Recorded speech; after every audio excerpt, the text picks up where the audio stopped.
I'm Max Joseph. Right now we're going to talk about my Tier 3 equipment if I'm out in the field.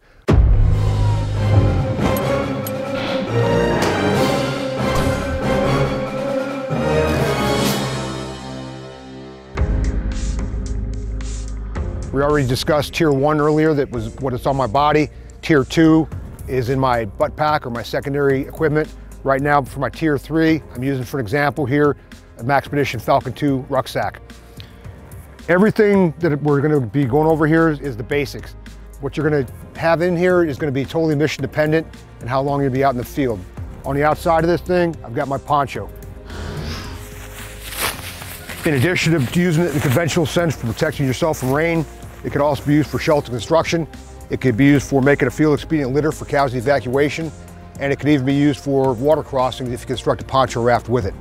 So with all the uses your poncho has, I strongly recommend you carry one of these even if you're just going on a short trip, because it may turn into a longer one than you expected.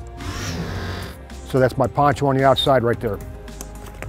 On my first external pouch, I've got my water purification gear, I've got my bug juice, and I've got my foot powder, and I've got several pairs of spare socks on the inside of here. My upper pouch right here, be a secondary pair of binos, dummy corded in.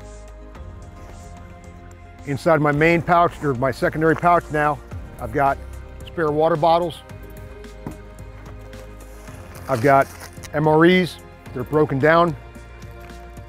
Inside my main compartment now is how I sustain myself for how I sleep at night. I've got my Poncho Liner. I discussed the poncho earlier. One of my best friends told me that the two best things that come out of the Vietnam War was a P-38 can opener and a Poncho Liner, and he definitely was not wrong. So this goes with the poncho for your sleeping gear. Also in the main compartment, I've got my rain jacket. I've got small toiletry items, and also I've got more MREs in here. So this is just the basics of what you would want in your Tier 3 equipment for a short-term mission. Everything is going to be mission-based on the duration and the environment that you're working in.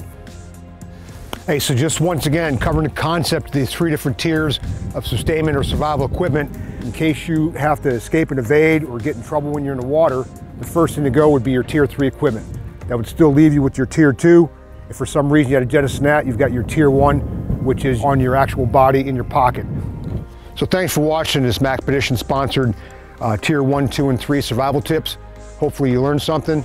Any further questions you may have, contact dag-usa.com or maxpedition.com, and we'll definitely see you in the field. Ciao!